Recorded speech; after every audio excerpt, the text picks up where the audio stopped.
Thank you all for coming out. It's great to see the turnout, and it's good to see every one of you here.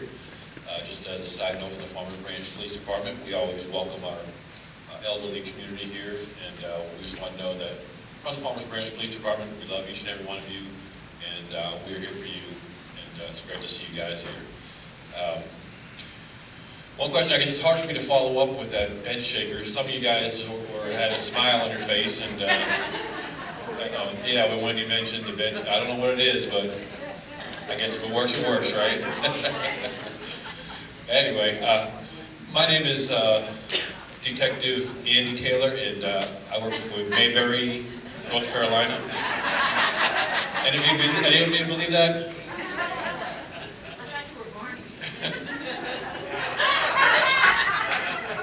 There's always one in the crowd, right? Usher, get her up. No, anyway, thank you very much. I say that because if we all laugh and joke that nobody falls for that, but the idea of being scammed and schemed and whatnot out of your money all comes down to being gullible. And for every person who doesn't believe that in here, there may be one or two that do. And those are the people who we need to reach out and target and get the word out to. Generally, if you're here, you have a good awareness that you need more information on what's going on. You need to be more aware of what's happening, both with your money, with your property, etc. And I kind of urge you to reach out to the people who aren't here, your neighbors, friends, family, and whatnot, sons, daughters. Because a lot of times, I would have liked to have seen a better amount of sons and daughters here, ready to get the information in case something should happen to one or both of the parents. That's an issue we see sometimes in identity theft is once something happens to the parents, the family just falls apart, and it goes downhill from there. Anyway, let me start by saying we do have problems, issues, or what have you in Farmers Branch. Obviously, this isn't Mayberry. I'm not Barney. Maybe Otis, but you can, one of the things I want to stress is you can not change, but you need to be aware of the changes. There's been a lot of things going on technically with computers and with internet and wireless, and I know some of us are from the older days where a six-cylinder was a six-cylinder engine, and American-made was American-made, etc. Now it's a completely different world we live in. So you don't really necessarily have to change, but being aware of the changes are going to help you in the long run with being safe and secure, both financially and personal safety. We have had a few scams in Farmers Branch. One of them I want to touch upon is a 90-year-old gentleman. This happened about 3 months ago. He was coming out of McDonald's. He was contacted by a gentleman, well-dressed gentleman, such as myself, but it wasn't me. Said that he was from Nigeria. He was from the African nation of Nigeria, and his family was in the middle of a civil war. He was looking for a good Christian man. A lot of these scams that go around pull upon your heartstrings. They'll give you a bad thing that's going on, and then they'll say, well, they'll follow it up with looking for a good Christian man or some religious aspect to kind of draw you into their believability. So this gentleman sits and listens to this con man and says, yes, I'm here from Africa. I have $40,000 to give. I need to find 2 good Christian men. Split the money, give it to them, and once they receive that money, they can then donate it to a charity or do some good things with the money. If I can't do this within the next 2 weeks or so, whatever the time frame was, my family back home in Africa will be killed. So there's the groundwork. So they're already reeling him in with the believability factor. The suspect then says, hey, I need a ride. Could you give me a ride to Motel 6? And the victim agrees. So the two go off to Motel 6, and when they pull up in the parking lot, and a third gentleman is walking by. Now this third gentleman is in on the con. There are 4 con men altogether, although the 4th one never materializes in this instance. And I say that because about 2 months later in San Angelo, the group was caught.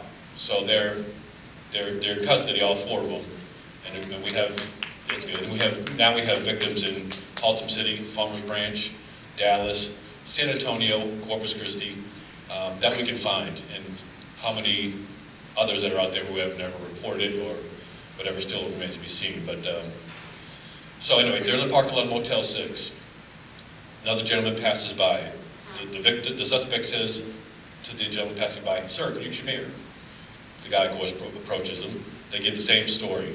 "I'm from blah, blah, blah, Africa. My family's going through turmoil, whatever. I need to find 2 good Christian men. Would you be interested in helping me?" So, of course, he says, "Yes, I would."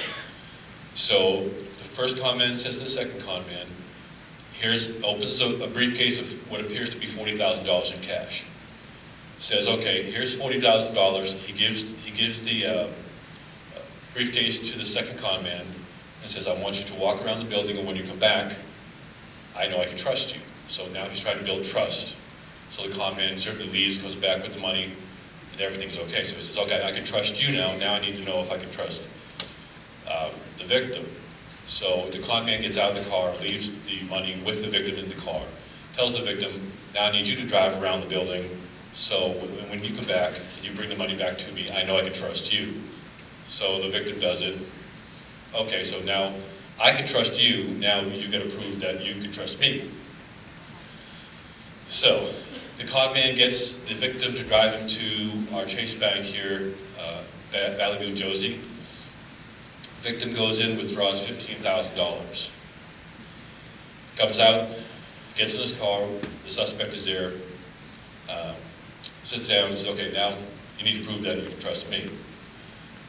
Victim gives the suspect $15,000, and the suspect tells the victim, "Okay, now you need to drive around, come back, and when you come back, I'll be here with the money, and you'll know you can trust me."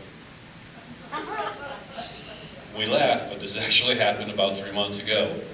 So, of course, the victim drives around, comes back, and they're gone. So they made off with $15,000 in cash for about an hour and a half worth of work. And like I said, these guys ended up in San Angelo. What finally brought them down was somebody called. Somebody thought it was suspicious enough to call. They were targeting anybody 50, 60 and above. It looked like a senior citizen.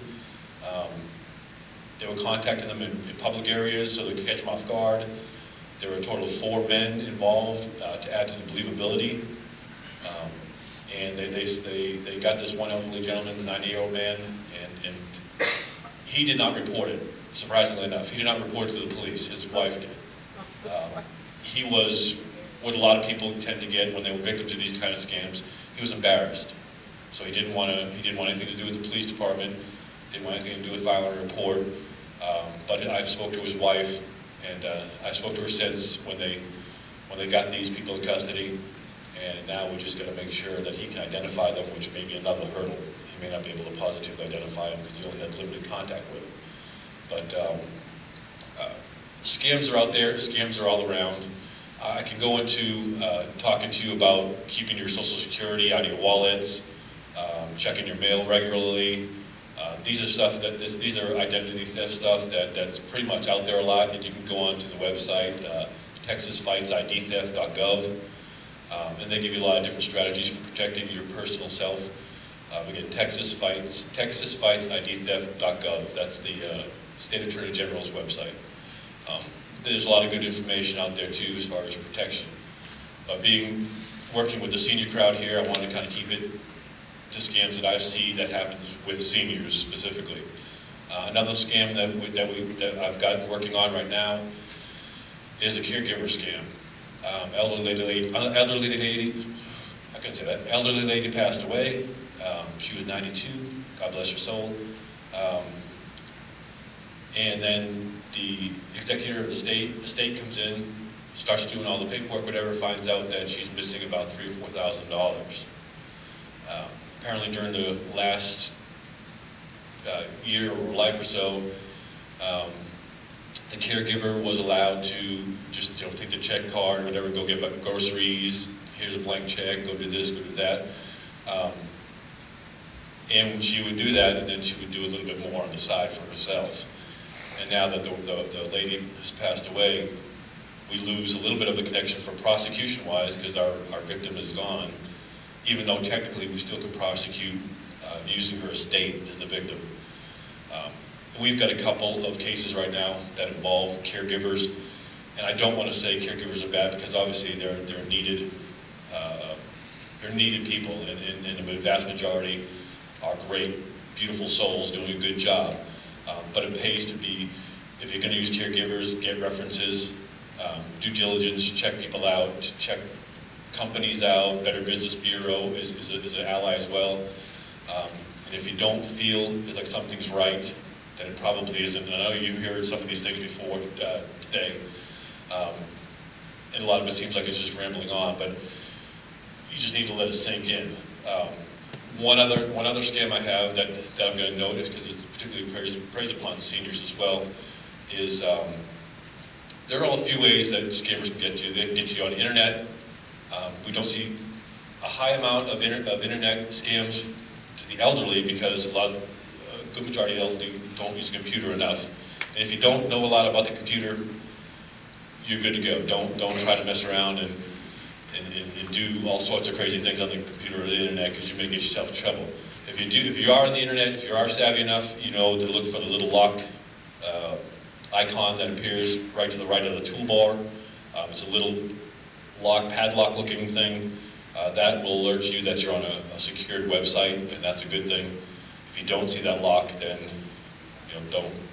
don't mess around with the website. Don't give out your social security number, etc. Yes, ma'am.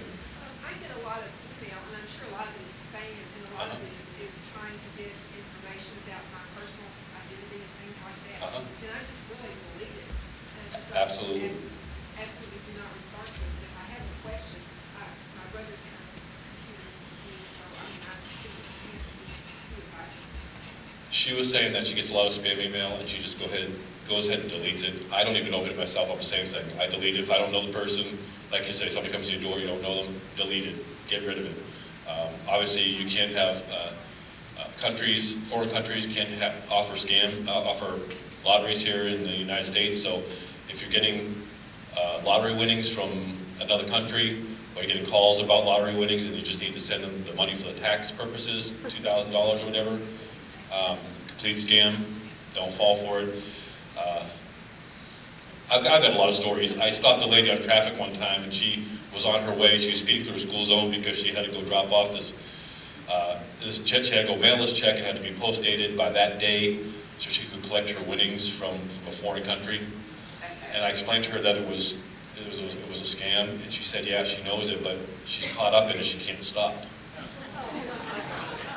So, I mean, it's kind of how do you deal with that? And once these people get your information, they've got you. They'll pass it on to their partners, they'll pass it on to companies. They sell your social security number, your name, telephone number, etc. for, I think it's like $25 for your social security number, X number of dollars for that in combination with your name, in combination with your driver's license number or whatever.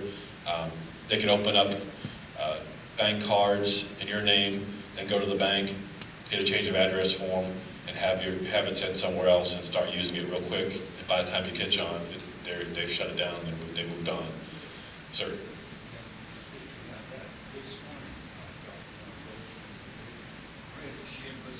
Oh.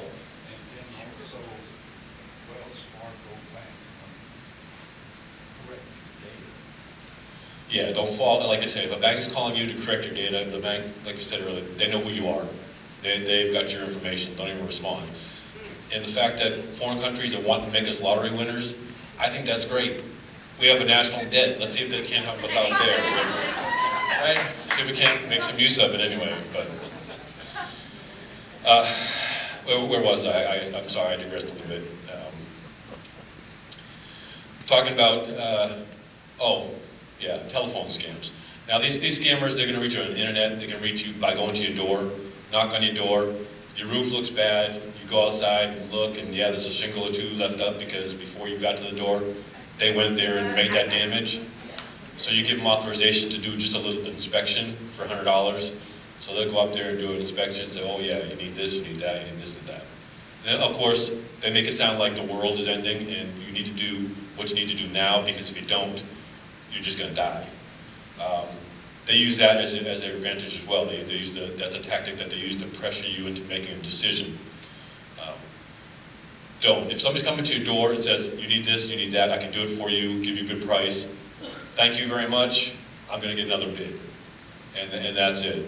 You know, if they come to your door asking, first of all, like I said, in Farmers Branch, it's illegal to solicit, so you can call the police right then and there, and we'll come out and identify them, and hopefully, if they have warrants, we'll take them away. Anyway, another case I had was this poor lady was called by her son, and I say that because he wasn't her son. He was in Mexico, and he was in the hospital, and he needed $2,500 to pay his hospital bill. It was his grandmother that he called. He said, you cannot tell mom, don't tell dad. You know, of course, he calls the phone, she picks it up. He says, Grandma? She's like, Davey, is that you? Yeah, it's me. Grandma, listen, I'm in trouble. I'm stuck here in Mexico, I got a broken arm, they won't let me out of the hospital unless I pay my bill. Can you wire me some money? So, yeah, she wired $2,500 Western Union down to Mexico to get her son out of trouble, and the con was she couldn't tell anybody, she couldn't call anybody to verify whatever, because his parents didn't know that he was in Mexico, and he didn't want to get in trouble. Of course, being a grandparent, you're kind of favored to your grandchildren, so it's, you know, she did one for him, she found it under the table, and she's $2,500 poorer for it. And from an investigation standpoint, we got authorization and he went down to Mexico, but Mexican authorities had no video, or, you know, it's almost impossible to investigate a lot of these cases. And a lot of these cases, sometimes, when y'all were growing up as kids, you didn't have the internet to really worry about. Now, criminals are not necessarily next door to you, they could be in the next country or two over. So you always have to think, it was said earlier, you know, that Officer Sharp, I think, said she didn't want to get you scared, but my idea is kind of a little bit of scaring is good because it keeps you on your toes. The world's not ending, regardless of what happens to Bank of America and our debt and I was going to say the Red Sox, but they're all done. The Rangers, you know, we still go on, we still survive, but your money is your money. You worked hard all your lives for it. And as a police officer, what kills me the most is seeing somebody get caught into losing their money when it was avoidable. I'm going to give you my telephone number. I accidentally forgot to bring my business cards today, but I'm going to give you my phone number. And if you have any further questions after I take questions, I know some of the questions that people have are personal nature. They don't want to get it, you know, don't want to ask it in a public forum, and I respect that. If you have any questions and you want to do it off camera, I'll be more than happy to do that. Again, my name is Detective James MacPhail, and it's a Scottish spelling, M-A-C-P-H-A-I-L. And I apologize for that. I'm from Boston originally, so I get a lot of crap when I'm here. But generally, Texans are pretty nice. It's me that's the problem. M-A-C-P-H-A-I-L.